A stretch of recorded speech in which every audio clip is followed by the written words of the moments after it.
ఈ తగలబడినటువంటి పరిస్థితి, బస్సు కాలిపోయినటువంటి నేపథ్యంలో మృతదేహాలకు సంబంధించినటువంటి గుర్తించడానికి కూడా చాలా కష్టతరంగా మారింది. ఎక్కడికి కనీసం ఎముకలు కూడా కొంతమంది మాత్రం ఎముకలు కనిపిస్తున్నటువంటి పరిస్థితి, మరి కొంతమంది కాలి బూడిద అయిపోయినటువంటి పరిస్థితి. ఇప్పుడే కాసేపటి క్రితమే కూడా చైర్మన్ కూడా చేరుకోవడం జరిగింది. సార్ చెప్పండి, ఈ ఘటన ఎప్పుడు తెలిసింది, ఏం జరిగిందని? నాకు తెలియకపోతే 5-5:30 తెలిసింది.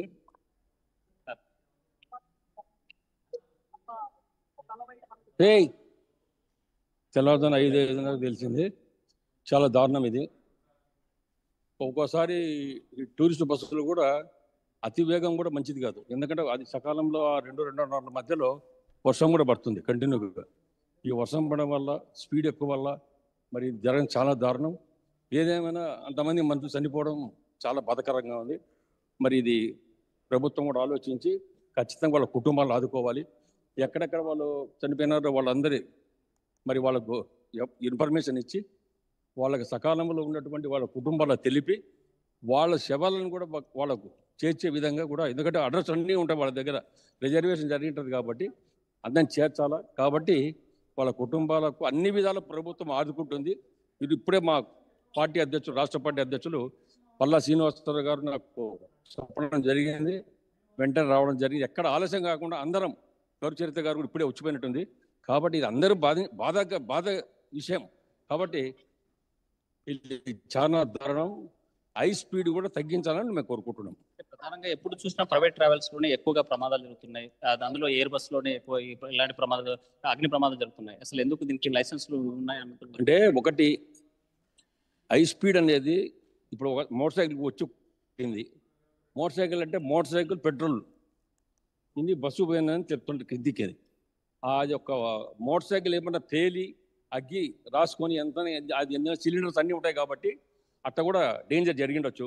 అదిగా ఇది అనుకోకుండా జరుగుతున్నాయి. ఎందుకంటే కావాల్సి ఎవరు జరగదు, అయినా ఇంతమంది చనిపోయిన బాధాకర విషయం కదా అనేది ప్రతి ఒక్కరు కూడా ఆలోచించాలి. హై స్పీడ్ అనేది ఉండకూడదు, హై స్పీడ్ తగ్గించాలి. వాళ్ళు సకాలం స్పీడ్ పోవాలని చెప్పి 120, 125, 130 స్పీడ్ పోతే కంట్రోల్ ఉండదు బండి.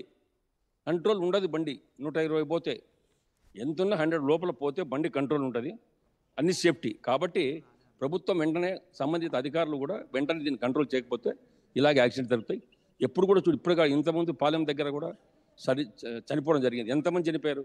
అన్ని ఇట్లా బస్సులే, హై స్పీడ్ బస్సులో చనిపోతున్నారు అందరూ. కాబట్టి దీన్ని హై స్పీడ్ అనేది అరికట్టి ప్రాణాల బలి కాకుండా రాబోయే రోజు జాగ్రత్త తీసుకోవాలి ప్రభుత్వాన్ని విజ్ఞప్తి చేస్తున్నారు. చూసుకుంటే అతివేగము కంట్రోల్ చేయాల్సినటువంటి అవసరం, ఎందుకంటే ప్రమాదం జరిగినప్పుడు కంట్రోల్ చేసుకోవాలంటే అంత త్వరగా అయ్యేది కాదు. మనం ప్రమాద ఘటన చూసినట్లయితే సుమారుగా ఎక్కడైతే బైక్ ఢీ కొట్టిన తర్వాత సుమారుగా 1 కిలోమీటర్ దాకా బస్సు అతివేగంగా వచ్చినటువంటి పరిస్థితి. బైక్ కూడా బస్సు కిందకి వెళ్ళిపోయినటువంటి నేపథ్యంలో ఒకసారిగా అందులో ఉన్నటువంటి పెట్రోల్ బ్లాస్ట్ అయింది. ఆ నేపథ్యంలోనే అగ్ని ప్రమాదం జరిగింది. కంట్రోల్ కానటువంటి పరిస్థితి.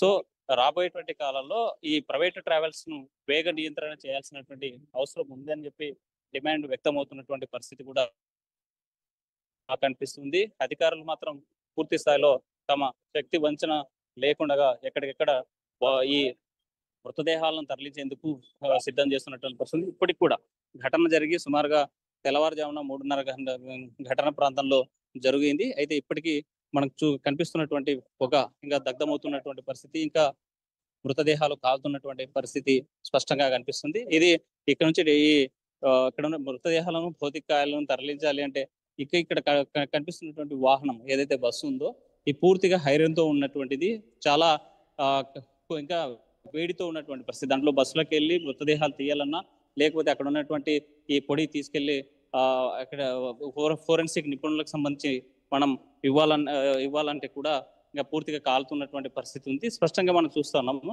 వెళ్ళేటువంటి వారు ఎవరైతే ఉన్నారో కనిపిస్తుంది చిన్న రోకలి మనకు స్పష్టంగా మనం విజువల్స్ లో చూసినట్టయితే కుటుంబానికి సంబంధించి అంటే నిత్యావసర సరుకులతో పాటు అక్కడ ఉల్లిగడ్డలు, అదేవిధంగా కిచెన్ వేర్స్ పడి ఉన్నటువంటి పరిస్థితి అయితే స్పష్టంగా కనిపిస్తుంది.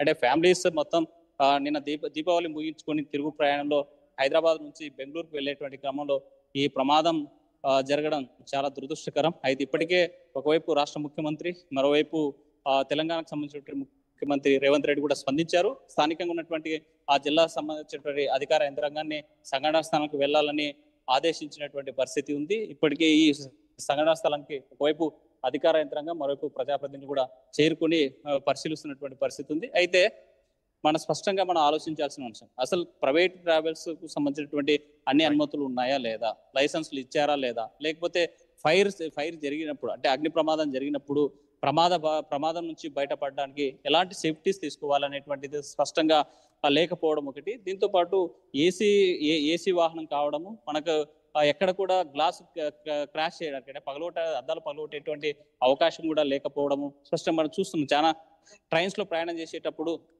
తప్పనిసరిగా అంటే ఎమర్జెన్సీ విండో పగలగొట్టాలంటే పక్కనే పగలగొట్టడానికి చిన్న సుత్తి లాంటిది ఏర్పాటు చేసి ఉంటారు. కానీ